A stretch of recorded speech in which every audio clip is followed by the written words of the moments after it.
welcome to another episode of Pancho's Speed Shop. Behind me, you'll see a very rare 1999 Lotus Esprit V8. Now, the car is here because I did an engine rebuild on it. The Lotus Esprit V8, in my opinion, is a great engine, but it's not without flaws. I think the three biggest issues with this Esprit V8, and the reason why most need a rebuild, are liner sealant issues, which we've addressed, cheap cast pistons, we've also addressed, and the intermediate shaft bolt backing out, which I've also addressed. Now, let's start with liner sealant issues. Yes, you're going to read all over the web on how early Esprit V8s have liner sealant issues. And it's true, a lot of them did, but that was more due to an error during the assembly process that caused the liners not to seal. But Lotus took care of most of those under warranty. So if the car does not have liner issues right now, it will not have liner issues unless you overheat it. If you overheat it, it doesn't matter if it's an early Esprit V8, a late Esprit V8, even a Honda. Engines are not designed to be overheated. And that's exactly what happened to this car. It overheated one too many times, and which caused the sealant to fail, and then you were getting coolant mixing in with the oil. So as part of the rebuild, that was resolved. The second issue is cast pistons. Now you're going to read all over the web on how Lotus designed this engine for 500 crank horsepower. And it's true, you can very easily get 500 crank horsepower out of this engine. Unfortunately, the production engine did not make 500 horsepower, so with the detune, Lotus also installed cheap cast pistons. In my opinion, those pistons are barely up to task at stock power levels. It's actually not uncommon to see a stock higher mileage engine start showing signs of cracking on the pistons. So we addressed this issue on this car by installing a set of custom forged CP pistons. And the last issue, the intermediate shaft bolt backing out. So on the Esprit V8, you have a chain that goes from the crank to an intermediate shaft. On the intermediate shaft, you then have two pulleys that are just slip fit.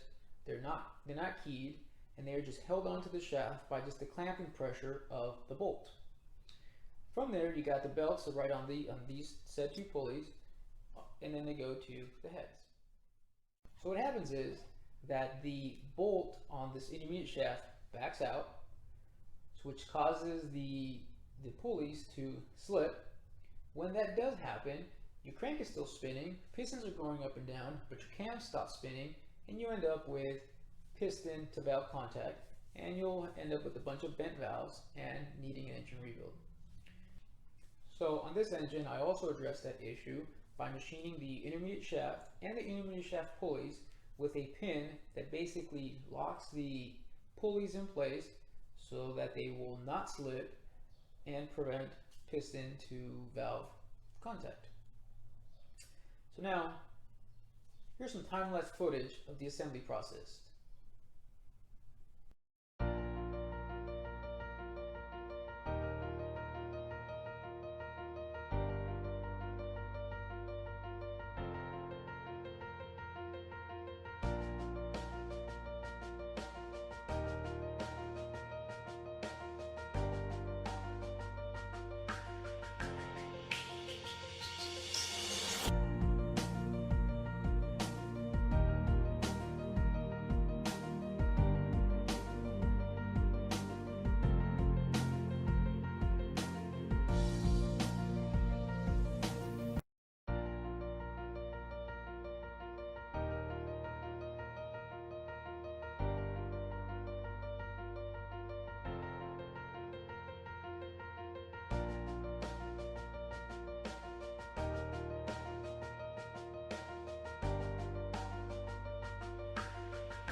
So there you go, the car's done.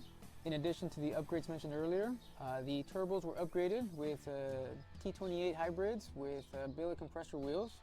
A set of HKS blow-off valves was installed, and a water methanol injection kit was also added for a little bit of extra safety. Now that the car's done, it's ready to go home.